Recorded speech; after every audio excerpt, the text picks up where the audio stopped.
여러분, 냉장고 채소칸에 오이 넣어 두셨다가 며칠 만에 물컹물컹해져서 그냥 버려버리신 적 있으시죠? 저도 그 마음 압니다. 싱싱하게 사왔는데 이틀만 지나도 노랗게 변하고 흐물흐물해져서 결국 음식물 쓰레기가 되어버리는 그 허탈함이요. 그런데 오늘 말씀드릴 방법을 한 번만 따라해 보시면 앞으로는 오이를 버리는 일이 없어지실 겁니다. 오이를 잘라서 냉동실에 얼려두는 방법인데요. 냉동이라는 말에 고개를 가로저으시는 분들 계실 거예요. 그거 다 물컹해지는 거 아닌가요? 라고 하실 분들이요. 맞습니다. 그냥 냉동실에 던져 넣으면 꼭 그렇게 됩니다. 식품의약품안전처도 수분이 95% 이상인 채소는 그냥 얼리면 조직이 손상되어 맛과 식감을 잃는다고 경고하고 있습니다. 하지만 딱 한 가지 비밀이 있습니다. 얼리기 전에 삼투압 원리로 오이 속 수분을 먼저 빼내주는 것입니다. 그 방법을 알면 오이를 1년 내내 얼려두고 꺼내 드실 수 있습니다. 아삭하고 꼬들꼬들한 식감 그대로요. 우리가 바로 써먹을 수 있습니다. 오늘 이 영상에서는 두 가지를 알려드리겠습니다. 첫 번째로 오이를 냉동해도 아삭하게 유지되는 정확한 방법.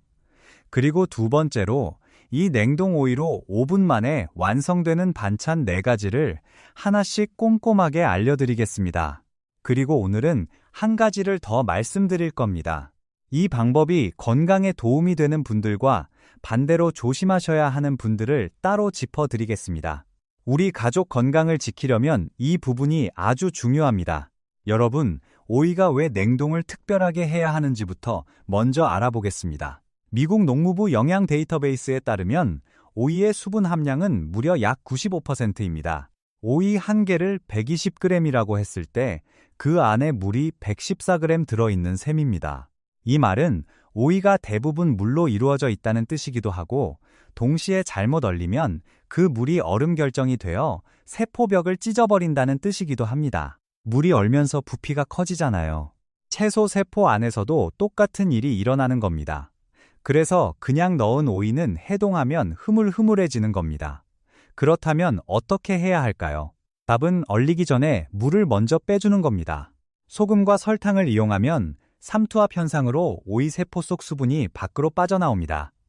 우리가 이미 수분을 빼준 오이는 냉동실에서도 세포벽이 버텨냅니다. 해동했을 때 꼬들꼬들하고 아삭한 이유가 바로 여기에 있습니다. 그런데 오이를 단순히 물만 많은 채소라고 생각하신다면 조금 오해가 있으십니다. 여러분, 미국 농무부 자료를 보면 오이 한 개 200g 기준으로 비타민 K가 하루 권장량의 62%나 들어있습니다. 비타민 K는 칼슘이 뼈에 제대로 붙도록 도와주는 영양소로 골다공증 예방에 중요합니다. 칼륨과 마그네슘도 함께 들어있어 혈압 조절에도 도움이 됩니다. 우리가 매일 먹는 오이가 이런 영양을 담고 있습니다. 또 피세틴이라는 성분이 껍질에 풍부한데 항염증과 항산화 효과가 초기 연구에서 확인되고 있습니다. 그래서 오이는 껍질째 드시는 게 더 좋고 냉동하기 전에도 껍질을 벗기지 마시고 씻어서 그대로 쓰세요. 자, 이제 여러분이 오이 고르실 때 것부터 시작해 보겠습니다. 여러분이 시장이나 마트에서 오이를 고르실 때는 3가지만 보시면 됩니다. 첫째, 색이 진한 녹색이어야 합니다. 노랗게 변하기 시작한 오이는 이미 수분과 영양소가 많이 줄어든 상태입니다. 둘째, 꼭지 부분이 시들지 않고 싱싱해야 합니다. 꼭지가 마른 오이는 수확한 지 시간이 많이 지난 겁니다. 셋째, 오이 표면을 손가락으로 가볍게 눌러보셨을 때 단단하게 탱탱한 것을 고르세요. 물컹한 느낌이 나는 건 이미 내부가 무르기 시작한 거니까 피하시는 게 좋습니다. 이제 씻는 방법입니다. 오이를 씻을 때는 굵은 소금을 사용하시면 좋습니다. 오이 겉면을 자세히 보시면 작은 돌기가 있죠. 그 사이사이까지 깨끗하게 씻어야 하는데 굵은 소금을 손에 쥐고 오이 표면을 부드럽게 문지르면서 흐르는 물에 헹궈주시면 됩니다. 손질할 때 꼭 짚고 싶은 부분이 있습니다. 오이 양쪽 끝, 특히 꼭지 부분입니다. 오이에는 쿠쿠르비타신이라는 성분이 들어있는데요. 이게 오이의 그 특유의 쓴맛을 내는 성분입니다. 그런데 이 쓴맛 성분이 특히 꼭지 쪽에 집중되어 있습니다. 농사로 자료에 따르면 오이는 열매를 맺을 때 스트레스를 받으면 이 성분이 더 강해집니다. 특히 요즘같이 더운 여름에 재배된 오이는 쓴맛이 더 강할 수 있어요. 그러니 우리가 꼭지 쪽을 평소보다 한 마디 더 약 2cm에서 3cm 정도 넉넉하게 잘라내주세요. 이렇게만 해주셔도 나중에 반찬을 드실 때 씁쓸한 뒷맛이 훨씬 줄어듭니다. 씻고 손질한 오이는 이제 썰 차례입니다. 두께는 0.5cm 정도로 썰어주세요. 너무 얇게 썰면 해동 후에도 식감이 흐물흐물해질 수 있고 너무 두꺼우면 소금이 속까지 잘 배지 않습니다. 0.5cm가 딱 적당한 두께입니다. 썰고 나면 오이 1개 분량씩 비닐팩 하나에 소분해서 담아주세요. 나중에 필요한 만큼만 꺼내서 쓸 수 있게 하나씩 나눠 담는 게 편합니다. 자, 이제 냉동 오이의 핵심인 절임 단계입니다. 소분한 봉지 하나, 그러니까 오이 1개 분량 기준으로 소금 1티스푼, 설탕 1티스푼을 넣어주세요. 왜 소금만 쓰지 않고 설탕을 함께 쓸까요? 여기에 이유가 있습니다. 소금만 넣으면 오이의 수분이 빠지긴 하지만 식감이 좀 더 질기고 짜질 수 있습니다. 설탕을 함께 쓰면 삼투압 효과가 더 강해지면서 동시에 오이 세포막을 조금 더 부드럽게 유지해줍니다. 그래서 해동 후에 아삭하면서도 질기지 않은 딱 좋은 식감이 나오는 겁니다. 간을 보시면 은은하게 슴슴한 정도이고 짜거나 달다는 느낌은 거의 없으실 겁니다. 혹시 우리 중에 당뇨가 있으시거나 혈당 관리를 하고 계신 분들은 설탕 대신 스테비아나 에리스리톨 같은 대체 감미료 가루를 같은 양으로 넣어주세요. 이때 중요한 점이 있습니다. 반드시 가루 형태로 된 것을 쓰셔야 한다는 겁니다. 액체 형태는 삼투압이 제대로 일어나지 않아서 수분이 잘 빠져나오지 않습니다. 꼭 가루 제품을 쓰세요. 도시펀데이222 단맛 자체가 싫으시다면 설탕 없이 소금만 1티스푼 반 정도 넣어주셔도 수분은 잘 빠집니다. 본인 입맛에 맞게 조절하시면 됩니다. 소금과 설탕을 넣었으면 이제 봉지 입구를 손으로 모아쥐고 공기를 봉지 안에 한껏 넣은 뒤 위아래로 가볍게 흔들어 주세요. 소금과 설탕이 오이 전체에 고루 묻혀야 삼투압이 균일하게 일어납니다. 잘 섞였다 싶으면 이번에는 반대로 봉지 안에 공기를 최대한 빼주세요. 우리가 공기를 잘 빼야 냉동실에서 성에가 끼지 않습니다. 공기가 남아있으면 냉동실에서 성에가 끼고 산화가 빨리 일어납니다. 공기를 꽉 뺀 상태로 입구를 꽁꽁 묶어서 냉동실에 넣어두시면 됩니다. 우리 냉동실에서 이 상태로 최대 12개월까지 보관이 가능합니다. 냉동실에서 꺼낸 우리 오이를 드실 때는 어떻게 하냐고요? 꺼낸 봉지를 찬물에 잠깐 담가두시거나 실온에 그냥 두시면 됩니다. 실온이라면 10분에서 15분 정도면 충분히 녹습니다. 급하실 때는 찬물에 담가두시면 5분 정도면 됩니다. 녹은 우리 오이를 보시면 봉지 안에 수분이 흥건하게 고여 있을 겁니다. 바로 삼투압으로 빠져나온 그물입니다. 여기서 가장 중요한 단계가 옵니다. 우리가 이 물기를 반드시 꽉 짜 주셔야 합니다. 물기를 제대로 짜야 오독오독 아삭한 식감이 살아납니다. 짜지 않으면 양념을 넣어도 수분이 계속 나와서 간이 싱거워지고 식감도 떨어집니다. 양손으로 오이를 모아 쥐고 힘껏 짜주시거나 면포 주머니에 넣고 비틀어 짜주시면 더 깔끔하게 됩니다. 혹시 우리 중에 손목이 아프신 분들은 면포에 싼 오이 위에 무거운 도마를 올려놓고 기다리셔도 됩니다. 시간이 지나면서 자연스럽게 물기가 빠져나옵니다. 물기를 다 짜낸 오이를 보시면 뚝 끊어지지 않고 꼬들꼬들하게 잘 휘어지는 걸 확인하실 수 있을 겁니다. 이 상태가 되어야 우리가 양념을 넣고 버무려도 다시 물이 흥건하게 고이지 않습니다. 자, 이제 이 냉동 오이로 만들 수 있는 반찬 4가지를 알려드릴 텐데요. 잠깐 여러분, 순서를 말씀드리기 전에 오늘 영상에서 제가 드릴 말씀 중에서 어쩌면 가장 중요한 내용을 먼저 짚겠습니다. 어떤 분들이 이 방법을 좀 더 조심해서 사용하셔야 하는지입니다. 오이는 건강에 좋은 채소지만 몇 가지 조심하셔야 할 분들이 계십니다. 첫 번째, 만성 콩팥병을 앓고 계신 분들입니다. 대한신장학회 지침에 따르면 콩팥 기능이 떨어진 분들은 소금 섭취를 하루 5g 이내로 엄격하게 제한하셔야 합니다. 오늘 우리가 알려드린 방법에 소금이 들어가기 때문에 콩팥에 이상이 있으신 분은 소금 양을 줄이시고 담당 전문의와 상의하신 후 드시기 바랍니다. 두 번째, 와파린 같은 항응고제를 드시는 분들입니다. 오이에 비타민 K가 풍부한데 이것이 와파린 약효와 연관이 있습니다. 오이를 갑자기 많이 드시거나 줄이시면 약 효과가 달라질 수 있으니 드시는 양을 일정하게 유지하시고 식단이 바뀌면 주치의 선생님께 알려드리세요. 세 번째, 위장이 차가운 편이신 분들입니다. 오이는 한의학에서 찬성질의 음식입니다. 위장이 약하신 분들은 공복보다 식사 중에 반찬으로 곁들이시는 편이 훨씬 부담이 적습니다. 이 세 가지 경우에 해당하지 않으시는 건강한 분들에게는 냉동오이가 정말 훌륭한 밑반찬 재료입니다. 이제 반찬 4가지를 하나씩 알아보겠습니다. 여러분께 오늘 소개해드리는 4가지 반찬에는 순서가 있습니다. 어떤 기준으로 순서를 매겼느냐면요.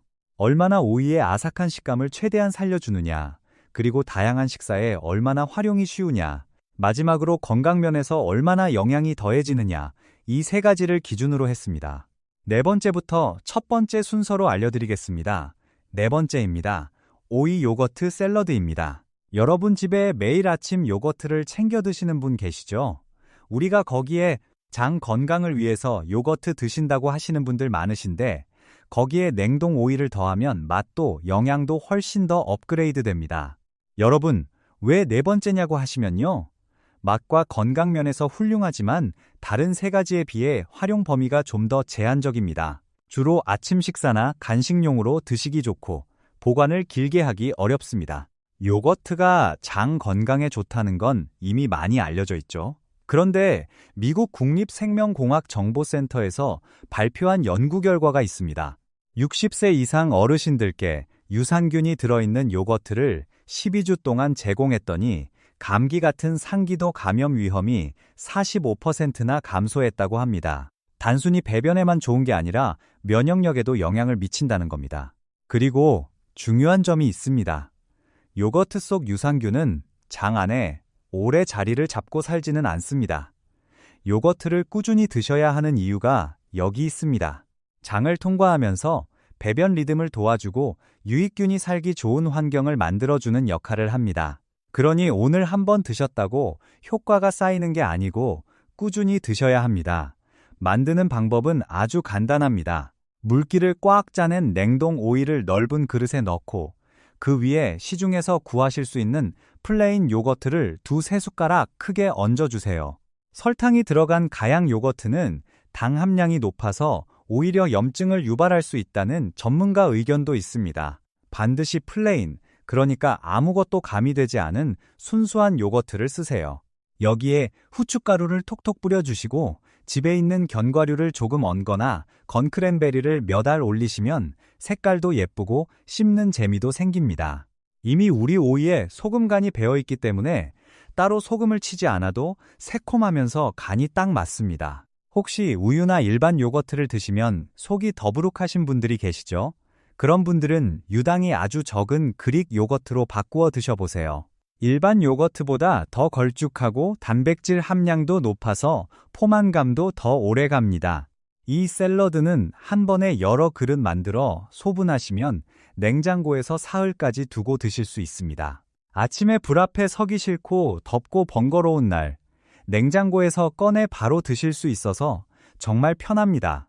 자, 3번째입니다. 들깨볶음입니다. 여러분, 이게 오늘 4가지 중에서 제가 특히 강조하고 싶은 반찬입니다. 맛도 맛이지만 영양면에서 정말 탁월하기 때문입니다. 들깨 얘기를 좀 드려야겠습니다. 농촌진흥청 연구팀이 국내외에서 수집한 들깨 334종을 분석한 결과 들깨 지방산의 약 90%가 불포화 지방산이고 그중 절반 이상인 약 55%가 식물성 오메가 3지방산인 알파리놀렌산이라는 것이 확인되어 국제학술지에 게재되었습니다. 오메가3 하면 연어나 고등어 같은 등 푸른 생선을 떠올리시죠. 그런데 들깨가 식물성 오메가3의 가장 뛰어난 공급원 중 하나입니다. 삼성서울병원 영양자료에 따르면 오메가3는 우리 몸에서 스스로 만들 수 없어서 반드시 음식으로 섭취해야 합니다. 혈관 속에서 혈전이 생기는 것을 막아주고 혈액순환을 부드럽게 유지해주며 염증 반응을 억제해서 심장질환과 뇌졸중 예방에도 도움이 됩니다. 우리가 매일 먹는 들깨 한 줌이 이런 역할을 해주는 겁니다. 만들 때 중요한 점이 있습니다. 들기름은 열에 약해서 고온으로 가열하면 오메가3가 산화됩니다. 그래서 볶음 후 불을 끄고 나서 들기름을 마지막에 두릅니다. 이미 꺼진 불의 여열로만 살짝 데우는 거라 오메가3가 파괴되지 않습니다. 만드는 방법입니다. 여러분이 팬에 식용유를 살짝 두르고 물기 짜낸 오이를 넣고 센 불에서 짧게 2분 정도만 볶아주세요. 오이는 볶으면 볶을수록 더 꼬들꼬들해지는 특성이 있습니다. 냉동과 탈수로 이미 수분이 빠진 오이라서 볶아도 우리 냉동 오이는 물이 흥건하게 나오지 않습니다. 불을 끄신 직후에 들기름을 한 바퀴 두르세요. 이 타이밍이 중요합니다. 불 위에서 두르면 안 됩니다. 불을 끄고 난 뒤 남은 열만 있을 때 두르셔야 들기름의 고소한 향이 살고 오메가3도 지켜집니다. 마지막으로 들깨를 절구에 굵게 빻아서 넉넉하게 뿌려주세요. 들깨를 통째로 넣으면 씹을 때 톡톡 터지면서 고소한 향이 입안에 퍼지는 게 정말 좋습니다.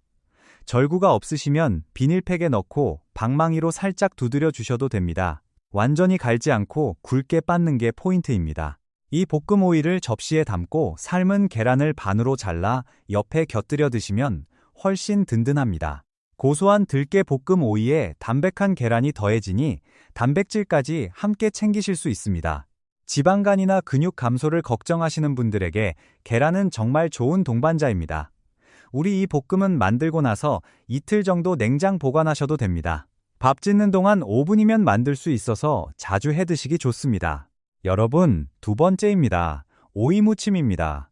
오이무침은 우리 밥상에서 가장 자주 보는 반찬 중 하나죠. 그런데 우리가 이 냉동 오이로 만드는 오이무침은 일반 오이무침과 다릅니다. 다음날 냉장고에 넣어뒀다가 꺼내도 물이 거의 생기지 않습니다. 보통 오이무침을 해서 1시간만 지나면 그릇 바닥에 물이 흥건하게 고이죠. 양념이 다 싱거워지고 오이도 물러지고요. 그래서 오이무침은 먹기 직전에 만들어야 한다고들 하시는데요. 냉동 오이는 이 걱정이 없습니다. 이미 삼투압으로 수분을 빼냈기 때문에 양념을 넣고 버무려도 추가로 물이 나올 세포한 수분이 없는 겁니다. 하루 이틀이 지나도 처음 버무렸을 때와 거의 같은 아삭함이 유지됩니다. 한번 만드실 때 넉넉하게 만들어두고 냉장 보관하시면서 드실 수 있으니 얼마나 편하겠습니까? 만드는 방법입니다. 여러분이 물기를 꽉 짜낸 오이에 고춧가루 반 티스푼을 넣어주세요. 매운 것을 좋아하지 않으시는 분은 더 줄이셔도 되고 빨간 색감만 원하시면 고춧가루 대신 파프리카 가루를 쓰셔도 됩니다. 거기에 다진 마늘 약간, 참기름 한 티스푼, 깨소금 한 티스푼을 넣고 조물조물 잘 버무려 주시면 됩니다. 이미 우리 오이에 소금 간이 배어 있기 때문에 따로 소금이나 간장을 더 넣으실 필요가 없습니다. 드셔보시고 간이 조금 심심하다 싶으시면 그때 소금이나 액젓을 아주 살짝만 추가하세요. 이게 다입니다. 정말 간단하죠. 우리가 매일 만들 수 있는 반찬입니다. 30초면 됩니다. 그런데 맛은 제대로 낸 반찬집 반찬 맛이 납니다.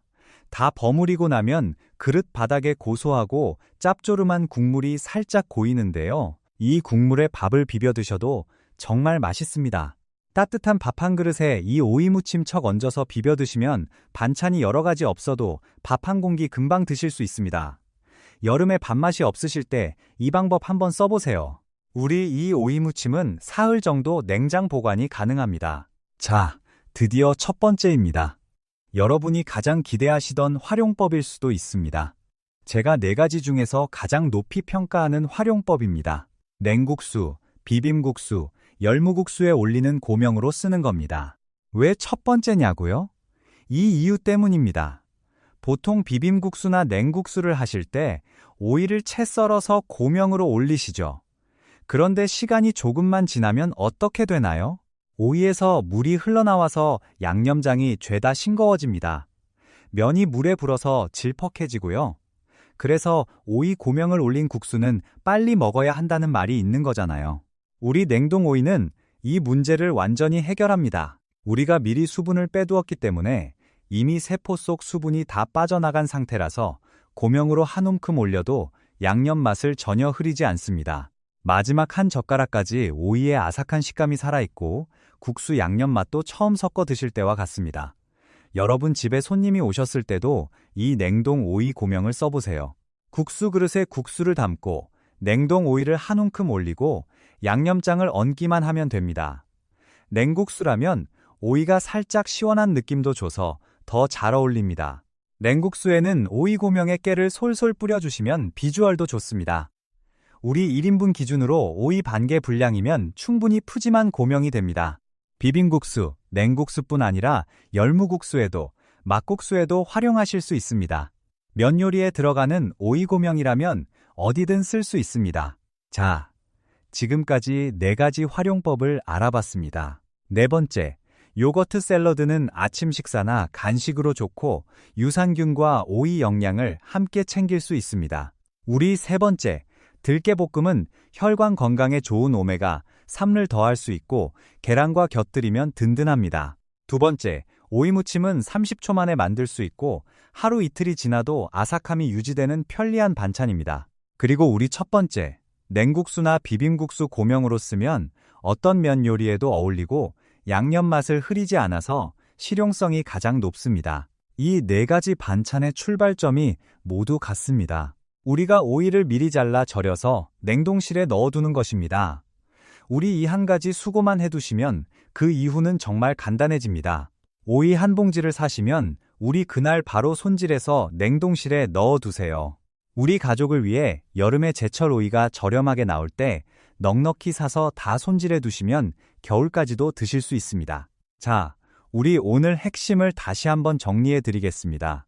우리가 먹는 오이는 수분이 약 95%라서 그냥 냉동하면 세포가 손상됩니다. 우리가 소금과 설탕으로 삼투압 절임을 먼저 해서 수분을 빼준 다음 냉동하는 것이 핵심입니다. 우리가 해동 후 물기를 꽉 짜야 아삭한 식감이 살아납니다. 그리고 콩팥 기능이 떨어진 분, 항응고제를 드시는 분, 위장이 차가운 분들은 담당 전문의와 상의하신 후 드시기 바랍니다. 오늘 영상이 도움이 되셨다면 댓글에 한 말씀 남겨주세요.